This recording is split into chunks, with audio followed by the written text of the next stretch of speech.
솔로몬 왕이 죽은 후에 이스라엘은 나라가 쪼개집니다. 남왕국 유다와 북왕국 이스라엘로 분열되고 납니다. 북왕국 이스라엘은 19명의 왕이 통치했는데 그들은 한결같이 하나님 보시기에 악한 정치인들이었습니다. 하나님의 선지자 엘리야가 활동하던 시대는 이스라엘의 여러 왕들 중에서도 가장 악하고 가장 더러운 아합 왕이 다스리고 있던 그 시대였습니다. 그는 시돈의 왕녀 이세벨과 결혼했습니다. 이세벨은 오난하고 사악하고 악질적이고 고집이 센 악마 같은 그런 여인이었습니다. 그녀는 바알의 숭배자로서의 사마리아에 바알 신전을 세워놓고 많은 바알 선지자들을 고용했습니다. 하나님의 선지자들을 그리고는 죽이기 시작합니다. 그리고 여호와를 경배하지 못하게끔 한 사건입니다. 엘리야는 우상 숭배가 가장 극심하던 아합 왕 시대에 부름받은 선지자입니다. 그는 하나님을 바알로 바꾼 아합과 이세벨에게 하나님 보내신 사자였던 겁니다. 하나님은 사악한 우상 숭배인 즉 우상 종교의 바알 우상을 건절하기 위해서 캄캄하고 어두운 시대에 엘리야를 하나님 보내셨습니다. 17장 1절에서 보면 이렇게 말합니다. 엘리야는 아합 왕 앞에 나타나서 이렇게 말하죠. 내 날이 없으면 수년 동안 비도 이슬도 내리지 아니하리라. 아합 왕 앞에서 지금 이렇게 당당하게 이야기합니다. 내 날이 없으면 결코 하늘에서 비도 내리지 않고 이슬도 내지 아니할 것이다. 엘리야는 나봇의 토도원을 빼앗아간 아합 왕에게 다시금 이야기하죠. 개들이 아합에 당신의 피를 핥을 것이고 아합의 후손이 다 끊어질 것이며 이세벨이 개들에게 잡혀서 놓칠 것을 엘리야가 예언합니다. 엘리야는 또 갈멜산에서 바알과 아세라 선지자 850명을 놓아놓고 자기 자신과 겨누어서 그들의 신이 거짓 신인 것을 밝혀내고 그들을 기손강에서 숙청하는 깨끗한 청소하는 작업을 합니다. 열왕기상 18장 45절에 보낸 엘리야가 기도했을 때에 어떤 일이 생깁니까? 그가 그야말로 이 가누르 그 땅에 큰 비를 내리는 역사가 일어나게 만듭니다. 큰 구름 좋은 후에 구름과 바람이 일어나서 하늘이 캄캄해지며 큰 비가 내리는지라. 3년 6개월 비 오지 않고 이슬 내리지 않았던 그 땅에 엘리야에게 기도하는 순간에 큰 비가 내립니다. 다시금 46절에서 보시는 이렇게 말합니다. 거기 보시는 이때의 여호와의 능력이 엘리야에게 넘치도록 임합니다. 하나님의 능력이 엘리야에게 임했더라 그랬습니다. 여러분 진실로 엘리야는 엘리야의 그야말로 이스라엘 선지자 중에 가장 위대한 선지자였던 겁니다. 오늘 본문 말씀에 보면 아합 왕은 자기 부인 이세벨에게 갈멜산에서 되어졌던 그 이야기를 아내에게 이야기합니다. 1절에 가서 보면 그렇게 말합니다. 아합이 엘리야가 행한 모든 일과 그가 어떻게 모든 선지자를 칼로 죽였는지를 이세벨에게 말하더라 그랬습니다.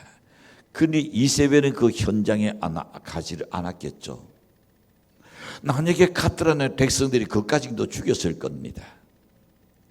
그런데 왕이 그 현장을 보고 와서 자기의 부인에게 이야기합니다. 제가 생각하건대는 이 날을 한 의도가 어디 있을까요?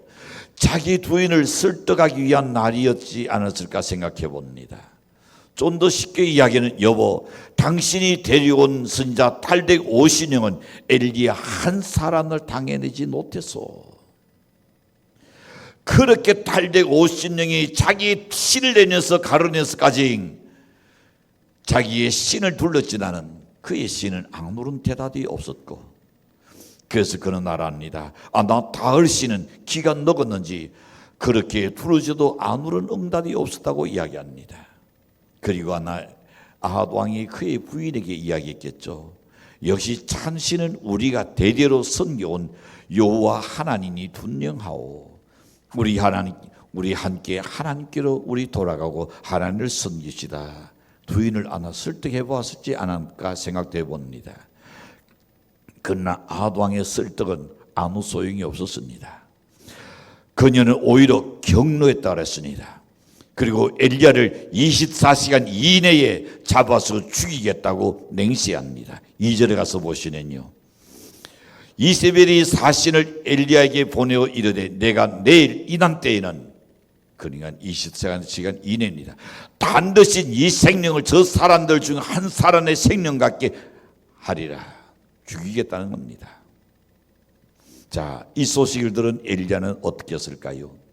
3절과 4절에서 보는 세 가지로 드러나는 사실을 볼 수 있습니다.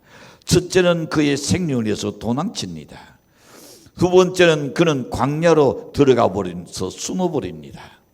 세 번째는 로덴 아래에 앉아가지고 죽기를 지금 구하고 있는 엘리야의 모습입니다. 4절에서 우리는 한번 돕니다. 여호와여 넉넉하오니 내 생명을 취하소서. 낙심하고 있는 모습을 볼 수 있습니다. 사랑하는 성도 여러분, 우리는 여기서 중대한 인생의 문제에 대하여 생각하지 아니할 수 없습니다. 한때는 불의 사자 엘리야 선지자가 죽기를 지금 구하고 있다는 이 사실은 너무나 설픈 사실이 아닐까요? 얼마 전 하더라도 바알 선지자 850년과 겨누어서 이긴 선지자였습니다. 그가 한 이세벨 한 여인의 공갈에, 그 여인의 혈당에 절망하고 있다는 것은 도무지 이해하기 어려운 그런 현실입니다. 그러나 엘리야는 그의 생에 있어서 중대한 위기를 지금 낳고 있는 것은 사실입니다. 그리고 이 위기는 우리 모두에게도 있을 수 있다는 사실입니다. 그러므로 엘리야가 낮은 이 인생의 위기는 결코 우리와 무관하지 않다는 것을 우리는 의식하지 않을 수 없습니다. 엘리야가 낮은 위기는 곧 우리의 문제이기 때문입니다. 오늘 우리는 이 문제를 생각하면서 은혜를 나누기를 원합니다. 첫 번째 생각해 봅니다. 오르는 돈문에서 한 인간이 낳는 그 위기를 보게 됩니다. 그는 다른 아닌 하나님의 선지자 엘리야였습니다. 그는 죄악으로 어두워진 이스라엘을 깨우친 선지자였습니다. 그는 가장 악한 왕 아합과 대결해서 싸워 이긴 선지자입니다. 그는 죄악으로 얼룩진 그 땅에 피를 그치게 한 선지자였습니다. 그는 기도하여 하늘 눈을 연 능력의 사자였습니다. 그가 부러질 때에 갈멜산에서 하늘에서 불이 떨어지는 역사가 일어났습니다. 그리하여 어둡고 더러워진 땅에서 바알 선지자 850명을 숙청했던 불의 사자입니다. 그의 체온은 너무나 아름다웠던 것을 봅니다. 그는 하나님의 은혜로 그의 사명을 잘 감당한 선지자. 그가 열왕기하 2장 11절에서 보시면 이렇게 말합니다. 엘리야가 해오리 다란으로 하늘로 올라갔더라. 노를 타고 불수레와 불날을 타고. 여러분, 다시 나는 그는 죽지 않고 나지나기는 하늘에서 불날과 불수레가 내려왔습니다. 그 위에 올라탔더니 엘리사는 이제는 멀어지고 엘리야는 그걸 타고 그리고 하늘로 성천한 사람입니다.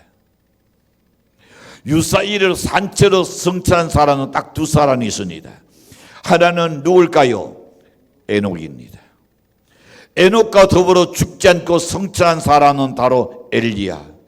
그런데 하나는 이렇게 날씬합니다. 마지막 날에는 어떻게 될까요? 말라기서 4장 5절에 가서 보시면 보라, 여호와가 크고 두려운 날이 이르기 전에 내가 선지자, 그 다음에 시작, 그렇죠, 엘리야를 다시금 하나님 이 땅에 보낸다 그랬습니다. 성천했던 그 엘리야가 다시금 이 땅 위에 보내서 마지막 하나님의 메시지를 선포할 겁니다. 그리고 다시금 계시록에는 두 정인이 내려온다 그랬습니다. 그것이 바로 엘리야와 에녹을 이야기하고 있습니다. 왜냐하면 하나님께서 한 번 태어난 것은 죽는 것은 정한 사실이다 그랬습니다. 하나님께서 정해놓은 사식단에 결코 죽지 않고 영생의 날에 이를 수 없습니다. 그 두 증인이 마지막 때에 이르러서 그들이 하나님의 복음을 전파하기 위해서 내려온다 그랬습니다.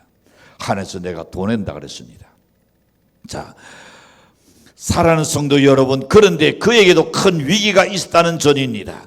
어려운 가난한 사람에게 나는 위기가 찾아오는 건 나는 아닙니다. 위기는 여러분 무학자나 즉 무식한 사람에게 난 찾아오는 것도 아닙니다.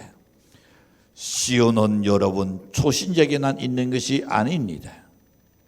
위기는 모든 사람에게 찾아온다는 것. 그런즉 고린도서 10장 2절에서 이렇게 말씀합니다. 그런즉 선줄로 생각하는 자는 넘어질까 조심하라. 자, 여러분, 우리는 여기서 눈여겨보아야 할 중요한 교훈을 얻게 됩니다. 그것은 그가 언제 이런 위기를 맞이했느냐는 겁니다.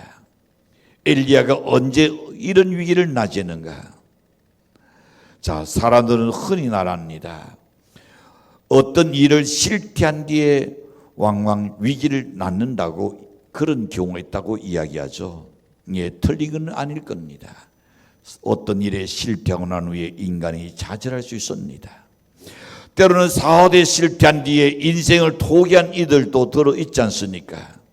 때로는 대학 시험에 불합격한 뒤에 어느 대학, 어느 과에, 어느 적성도 생각하지 아니하고 그리고 그저 뛰어드는 자들도 없잖아 있습니다. 뿐 아니라 때로는 청춘 남녀가 실현을 당한 뒤에 절망하는 이들도 많습니다. 일반적인 현상들은 대부분 실패한 후에 위기가 옵니다. 그러나 엘리야의 경우는 정반대였습니다. 그가 맞은 위기는 대성공 후에 왔다는 전입니다. 열왕상 18장을 쭉 읽어보시니 얼마나 엄청난 승리였는지를 알 수 있습니다. 하늘이 불을 내려서 재물을 삼켜버립니다. 더러운 우상 종교의 신자들 850명을 대대적으로 숙청합니다. 3년 반 동안 가뭄으로 비한 땅을 그리고 이슬한 땅을 내리지 않던 그 하늘이 열려서 비를 쏟아지기 시작합니다. 모두가 다 능력의 사람 엘리야가 기도를 통하여 이룩한 업적입니다. 그런데 한번 보십시오. 그렇게 위대한 신자가 지금 뭐라고 이야기합니까? 죽기를 구하고 있습니다. 다른 이는 실패한 후에 사람이 좌절한다 했지만은 이는 대성공하고 난 후에 그리고 지금 죽기를 구합니다. 4절에서 이야기합니다. 여호와여 넉넉하오니 지금 내 생명을 취하소서. 내 생명을 거둬가다 달라 그랬습니다.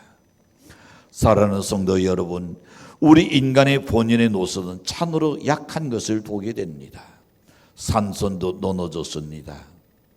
그렇게 장수였던 골리앗도 쓰러졌습니다. 내 사전에는 불가능이 없다고 큰 소리 쳤던 나폴레옹도 온데간데 없어져 버렸습니다. 이것이 인생입니다. 큰 소리 치면서 곳곳하게 살 수 있다는 자는 이 세상에 아무도 없습니다. 왜냐하면 성공 후에 기다리는 것은 대성공이 아니라 절망이 있을 수 있기 때문입니다. 인생의 위기는 배고플 때만이 아니라 배부를 때가 도리어 더 위기가 온다는 것을 모세가 이야기합니다. 신명기 8장 12절과 13절을 보시면 이렇게 말합니다. 내가 먹어서 되두르고 아름다운 집을 짓고 거주하게 되뇨. 13절도 우리 같이 시작.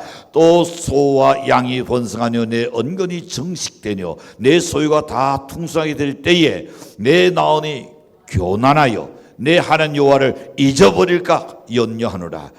여호와는 너를 애굽 땅 종 되었던 집에서 이끌어내셨느니라. 인생의 위기는 여러분 책망받을 때가 아닙니다. 칭찬받은 뒤에 오르는 성경에서 보낸 위기가 온 것을 봅니다. 오르는 잠시 대도를 생각해 보겠습니다. 나태돈 16장 18절에서 보낸 예수님께서 이렇게 말씀합니다. 내가 내게 이르노니 너는 되돌아라. 내가 이 단석 위에 내 교회를 세우리니 언도의 권세가 이기지 못하리라. 엄청난 되돌에게 주님이 칭찬했습니다. 뭘 보고? 그의 신앙 고백을 보고 주님이 칭찬했습니다. 그 친사를 듣고 난 후에 베드로가 다른 제자들 보기도 아마 어색했을 겁니다. 기분이 좋았을 겁니다. 그야말로 이 하늘 충천할 만큼 그는 기분이 지금 업되어 있습니다. 그런데 불과 넷째를 지나서 23절 와서 보면 이렇게 말합니다. 예수께서 돌이키시며 그 나라고 다시금 주님이 또 돌아서 나랍니다. 베드로에게 이르시되 사탄아 내 뒤로 물러가라. 너는 나를 넘어지게 하는 자로다. 네가 하나님 일을 생각지 아니하고 도리어 사람의 일을 생각하는도다. 자, 지금 베드로가 칭찬 듣고 난 후에 촐랑대기 시작했습니다. 그러면서 주여, 주님은 지금 십자가의 아버지 뜻에 의해서 달려서 인류의 구속 제물로서 십자가에 달릴 것을 이야기하는데, 베드로는 주여, 어떤 놈이 내 눈에 흙이 들어오기 전에 절대 그런 일이 있을 수 없습니다. 이 베드로가 가만히 두지 않을 것입니다. 호운 장단에 큰 소리 칠 때에 주님들 이해한다고 그는 했지. 나는 그렇지 않아도 지금 나온이 시인이 괴로운데 주의 나온을 더 약하게 만드는 겁니다. 우리가 신앙생활하다 보는 그런 때가 꼭 있을 겁니다. 여러분, 엘리야가 낮은 위기는 실태 뒤에 온 것이 아닙니다. 성공한 뒤에 왔습니다. 그런즉 살기가 편안할 때에 더욱 조심하시기를 바랍니다. 돈이 잘 벌릴 때는 부도가 나는 때보다 더 큰 위기입니다. 어려울 때에 그때는 주님 앞에서 바로 살려고 애를 씁니다. 등 따시고 배부르기 시작하면서부터 하나님과 점점 멀어지지 않는가 말입니다. 적은 통장의 액수가 하나 둘 세인해서 전이 하나씩 늘어갈 때마다 어떨까요? 우리는 더 경성할 때가 돼야 한다고 생각합니다. 그런즉 하나님 앞에 여러분 정직하게 살아야 합니다. 약자를 위해서 아낌없이 우리의 지갑을 열 줄도 알아야 할 줄로 믿습니다. 그것이 하나님이 원하는 일입니다. 우리 건강의 위기는 언제 올까요? 대체로 때때 나는 사람이 아닙니다. 오히려 살이 찌기 시작합니다. 점점 체중이 불어나기 시작합니다. 그럴 때에 여러분, 오히려 우리에게 질병이 찾아오지 않던가 말입니다. 사랑하는 성도 여러분, 그런으로 인하여 우리는 항상 경성하여 깨어있어 살아야 합니다. 실패했다고 낙심할 것도 없습니다. 성공했다고 우쭐댈 것도 없습니다. 참 행복과 축복은 난독의 근원 되시는 하나님께 있음을 믿고 하나님을 의지하고 사는 연되시기를 바랍니다.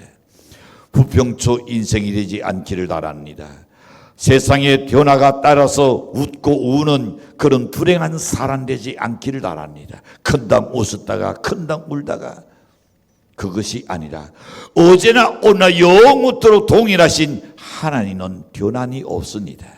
그래서 그 하나님께 나온을 두고 사는 사람은 이사야 26장 3절에서 이렇게 말씀합니다. 주께서 신지가 경고한 자를 평강에서 평강으로 지키시리니 이는 그가 주를 의뢰 신뢰하니라 하셨습니다. 참 리더는 외적인 환경에 따라 움직이지 않는 겁니다. 참된 신앙은 죄와 타협하지 않습니다. 참 신앙은 헌신자까지 내버려버리고 세상이나 세속에 빠져들지 않습니다. 이단의 무리 속에 기웃거리는 것은 아직도 거짓 리더인 것입니다. 기분 따라서, 감정 따라서, 때로는 이 교회 저 교회로 옮겨 다니는 신자를 일컬어서 뭐라고 말이 있을까요? 철새신앙이라 그럽니다. 철새신앙. 철새신앙은 철에 따라서 날아왔다가 또 날아갔다가 그럽니다. 하나님은 어떤 환경에서도 흔들리지 않는 신자에게 평강에서 평강으로 인도하시고 그리고 지키시고 도우하시고 축복하실 줄로 믿습니다. 어떤 내 환경에 따라서 나음이 요동하는 안 됩니다. 모든 어려움과 시련과 역경 속에서도 하나님의 승리를 바라보고 묵묵히 그야말로 신지가 경고한 자를 하나님이 축복하신다. 이사야 26장 3절에서 약속했습니다. 그 다음에 오늘 두 번째 생각해 보겠습니다. 엘리야는 왜 이런 위기를 맞게 되었는가? 중요한 일입니다. 왜 그런 위기가 엘리야에게 왔는가 말입니다. 누가 도와도 열왕기상에 나타난 엘리야의 역사는 엄청난 사건입니다. 제약과 우사로 뒤덮인 북왕국 이스라엘에서 이와 같은 통쾌한 일을 이룬 사람은 아마 없습니다. 엘리야 한 사람이었습니다. 참으로 놀라운 일이었습니다. 그런데 그 승리의 주인공인 엘리야가 왜 지금은 좌절하고 있습니까? 왜 죽기를 구하고 있습니까? 우리는 4절에서 보았습니다. 4절에 보면 위기를 맞게 된 그 이유를 지금 설명합니다. 그 첫 번째는 스스로 광야로 들어갔다 그랬습니다. 자기 자신은 광야로 들어갔더라. 여러분, 하나님 때문에 승리했던 그가 하나님을 제쳐놓고 있습니다. 하나님을 부르던 그가 스스로 생각하고 스스로 판단합니다. 시온 들고 낙심한 자를 가만히 보시지요. 엘리야 같은 이 지경입니다. 하나님 잘 되고 그의 대승리하고 난 후에 그 다음에 엘리야가 이세벨의 그 날 한마디에 충격을 받아버립니다. 그리고 그는 스스로 생각합니다. 그리고는 스스로 광야로 들어갑니다. 여러분, 모두가 스스로 판단하고 수놓들이는 것, 시험 들고 낙심하는 자의 이유 중에 보면 스스로 판단하고 스스로 수놓들입니다. 그리고 스스로 단을 자꾸 쌓습니다. 스스로 관계를 자꾸 단절시킵니다. 아무도 그를 나누라지 않습니다. 그러나 스스로 광야에 들어갔다 그랬습니다. 아무도 그를 따돌리지 않습니다. 그러나 스스로 단을 쌓고 있습니다. 그러다가 낙심하고 그러다가 원망까지 해버리는 겁니다. 이것이 엘리야에게서 나타난 현실을 우리는 그대로 우리 자신에게 잘 한번 접목해 본다는 교훈이 될 줄로 여겨집니다. 인생의 위기는 다른 사람이 만들어주는 게 아닙니다. 환경의 위기를 조성하지 않습니다. 엘리야의 경우는 스스로 한정을 스스로 탄 겁니다. 자기가 생각이 자기를 그 속에 한정 속에 집어넣어 버린 겁니다. 이게 위기를 만났던 첫 번째 이유고, 두 번째 이유를 생각해 봅니다. 하나님을 바라보지 않은 데서 위기가 왔던 겁니다. 2절에서 보시는 이렇게 이야기합니다. 이세벨이 사신을 엘리야에게 보내어 이르되 내가 내일 이난 때에 반드시 내 생명을 저 사람들 중에 한 사람의 생명 같게 하리라. 자, 지금까지는 이 사건이 이전까지 엘리야는 하나님을 바라보았습니다. 근데 이 순간의 노년은 이세벨이 보낸 사신을 보게 됩니다. 그래서 그는 죽으려고 생각합니다. 엘리야는 하나님을 바라보며 살아왔던 그 담대함이 있었던 사람이었는데, 하나님과 함께하는 동안에 그는 대승리를 이루었던 사람인데, 그가 하나님을 모시고 사는 동안에는 아합을 조금도 두려워하지 않았습니다. 얼마나 두려워하지 않았을까요? 열왕기상 18장 15절에서 보면 이렇게 말합니다. 엘리야가 이르되 내가 섬기는 난군의 여호와께서 살아계신을 두고 맹세하노니 내가 오늘 아합에게 보이리라.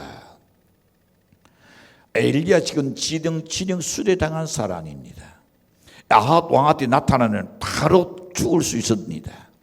그러나 하나님이 함께한다는 것을 믿었을 때는, 하나님을 의지했을 때는 내가 오늘 아합 왕한테 보이리라. 그를 죽이려는 자한테 당당하게 나타나겠다고 이야기합니다. 그러나 그가 이세벨의 위언을 도왔을 때에 24시간 안에 엘리야를 반드시 내가 죽이리라.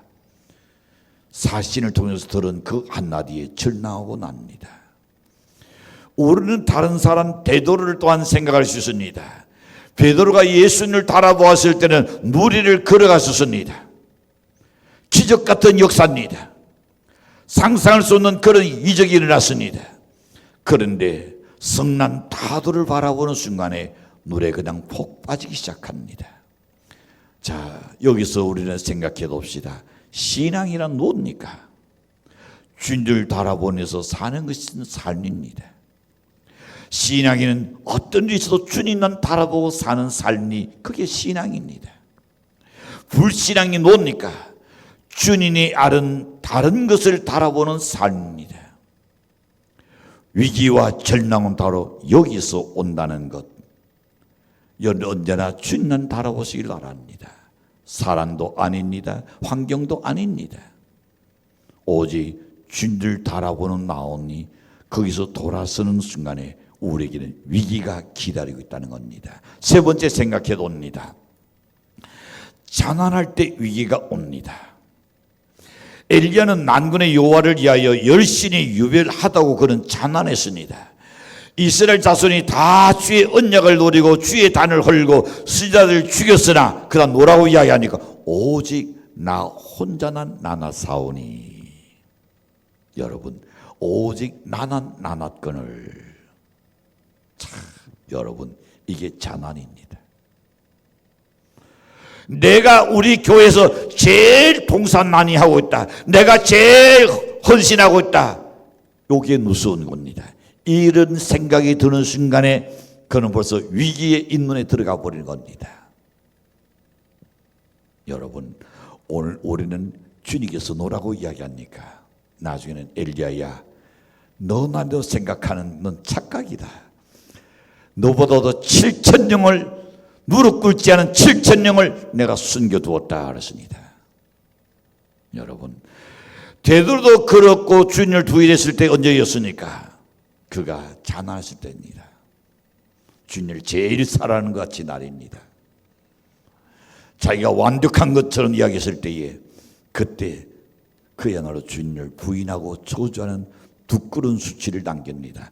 아브람도 그랬어서 넘어졌습니다. 다윗도 그랬습니다. 모세도 그랬었습니다. 성도는 주님 의지할 때에 가장 강한다는 것을 믿으시길 축복합니다. 그러나 자신을 바라볼 때에, 환경을 바라볼 때에, 사람을 바라보는 그 순간에 넘어지는 겁니다. 주와 함께는 위로 받으나 혼자서 살 때는 절망이 오고 나는 겁니다. 그래서 다윗은 시편 23편 4절에서 이렇게 말합니다.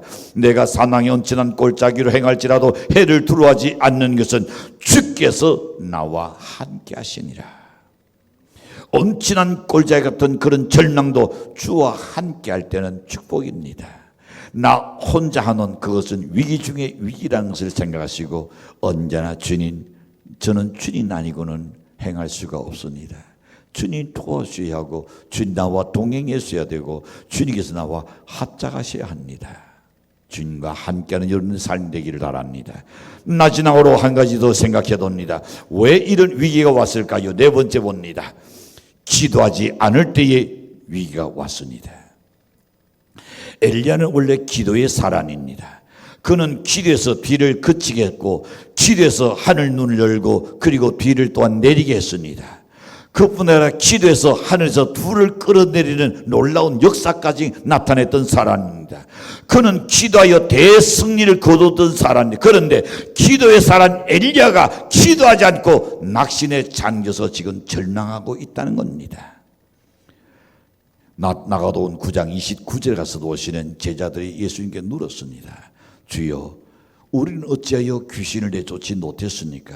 그때 주님의 대답은 그랬습니다. 기도 외에 다른 것으로는 이런 종류가 나갈 수 없느니라.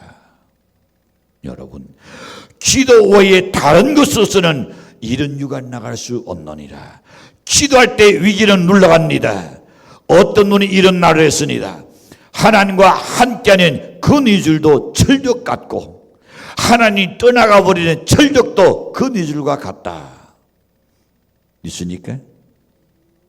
그렇습니다. 시편 127편 1절에서 말씀합니다. 여호와께서 집을 세우지 아니하시는 세우는 자의 수고 헛되뇨 여호와께서 성을 지키지 아니하시는 다수군의 경성하니 헛사로다. 우리의 노력이 헛사입니다. 하나님이 함께하지 않으면 우리의 수고가 헛사입니다. 기도하지 않으면 되는 것 같으나 끝내는 무너지고 나는 겁니다. 사랑하는 성도 여러분, 나비는 꽃을 따라갑니다. 꽃을 찾아갑니다. 갈매기는 바다를 따라서 나르지 산에 가서 나르지 않습니다. 물을 떠난 고기는 혹시 살 수 있을지 몰라도 산다는 또 기적이죠. 그러나 신앙인은 예수 떠난 신령은 사는 도리 없다는 노래 가사도 있지 않습니까? 예수 없이는 못 사는 것이 인생입니다. 믿습니까? 인정합니까? 예수 없이는 구원이 없습니다. 예수 없이는 생명이 없습니다. 예수 없이는 천국이 있을 수 없는 겁니다. 예수 없이는 평안과 안정이라는 것이 우리 삶 속에 있을 수가 없는 겁니다. 예수 없이는 우주의 니아가 되고 날 겁니다. 우주의 고아가 되고 날 겁니다. 예수 없는 성공은 성공이 아닙니다. 예수 없이도 내가 잘 되고 있다고 생각하는 착각입니다. 어느 순간에 무너지기 시작하는 걷잡을 수 없습니다. 브레이크 타이어된 자동차가 내려놨기를 달릴수록 더 탄력을 붙는 것과 같을 겁니다. 엘리야가 낮은 위기는 바로 여기에서 온 겁니다. 인생의 위기는 실패 때는 물론이거니와 성공 후에 올 수 있다는 것을 알아야 합니다. 그런즉 실패했다고 낙심하지 말고 성공했다고 우쭐댈 것도 없습니다. 하나님을 떠나는 것은 위기입니다. 하나님을 바라보지 않는 것은 위기입니다. 그리고 내가 좀 더 편안하고 잘 되고 있으니까 감사할지라도 교만하지 않고 사실은 연례시기를 바랍니다. 기도가 결코 끊이지 않는 연례 호흡과 같이 여기고 기도하는 연례시기를 바랍니다. 그리하면 하나님은 우리를 계속 성공과 축복으로 여론을 인도하실 줄로 믿습니다.